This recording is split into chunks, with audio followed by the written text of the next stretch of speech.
What's going on, ladies and gentlemen? My name is Russell, and I'm bringing you another. It's actually not a 1v1 cast per se, it's more of an informational video.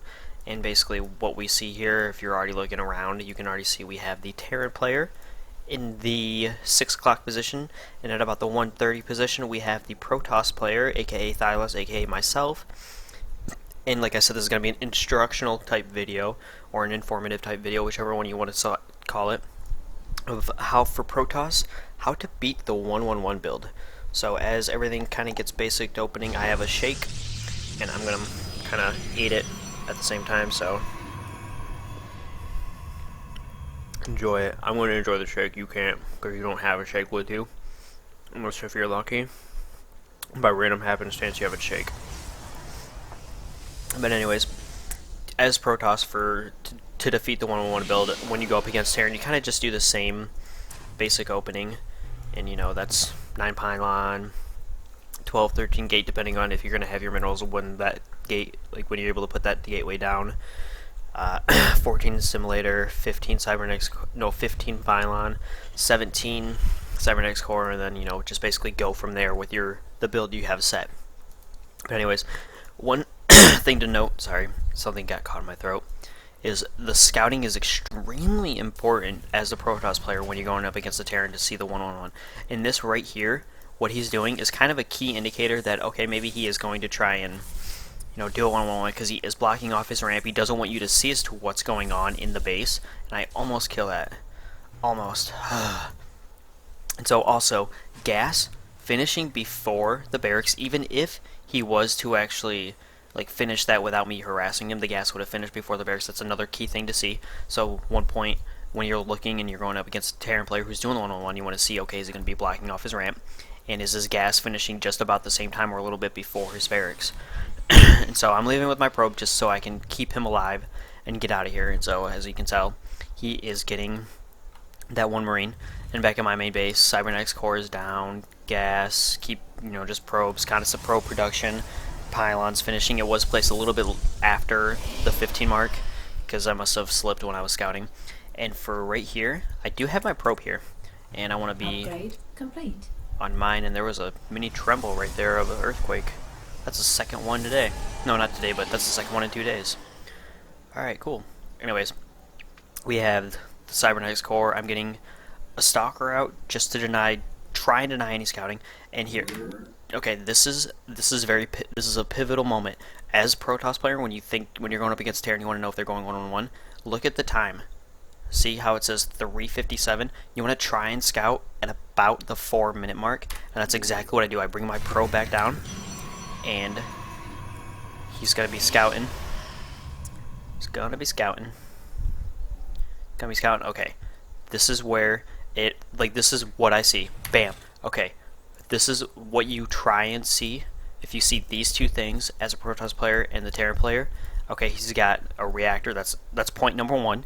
Basically saying, okay, he's either going heavy Marine or he's going 1-on-1. And point two, bunker. So you have 3 points already. 1, walled off. 2, gas before barracks finishes. 3, reactor. 4, that bunker.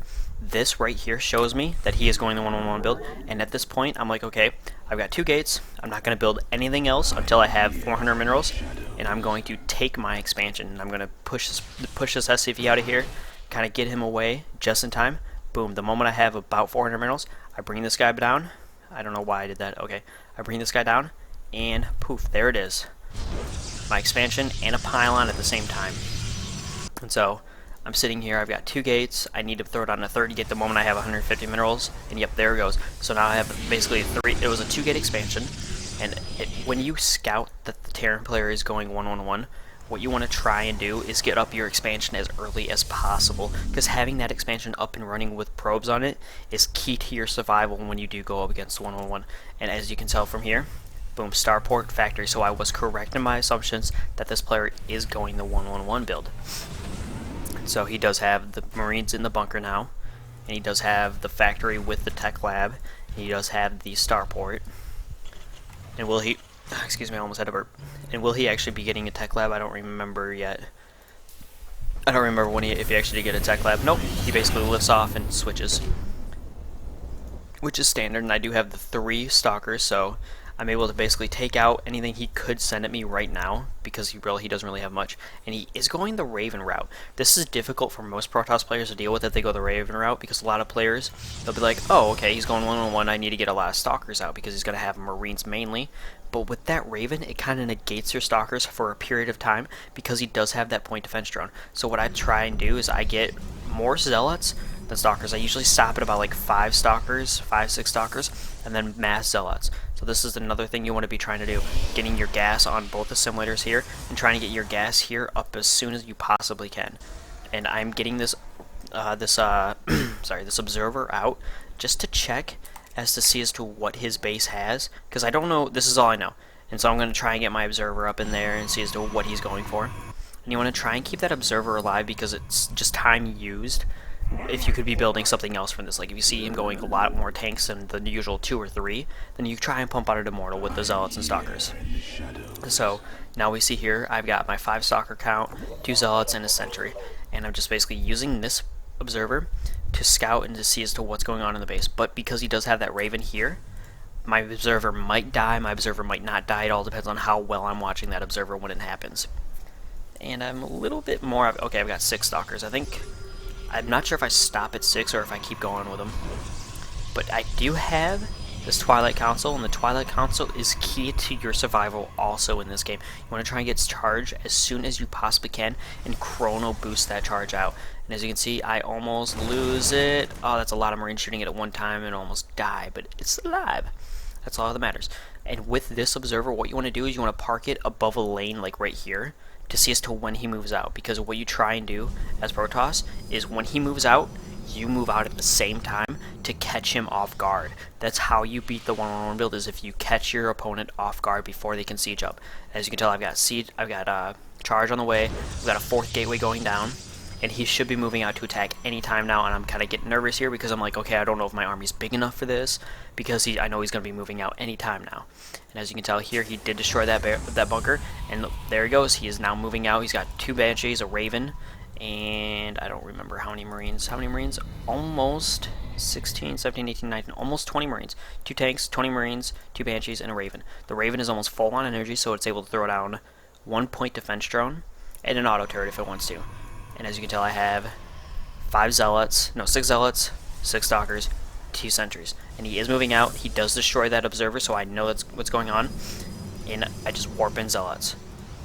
Charge is going to finish just at the moment. And because I know how big this map is, I'm counting in my head, 3, 2, 1, I should move out right now. And boom, there I go. He's not going to be prepared for this. He's not ready. He does have his units on there, but he takes away, and he's not microing at all.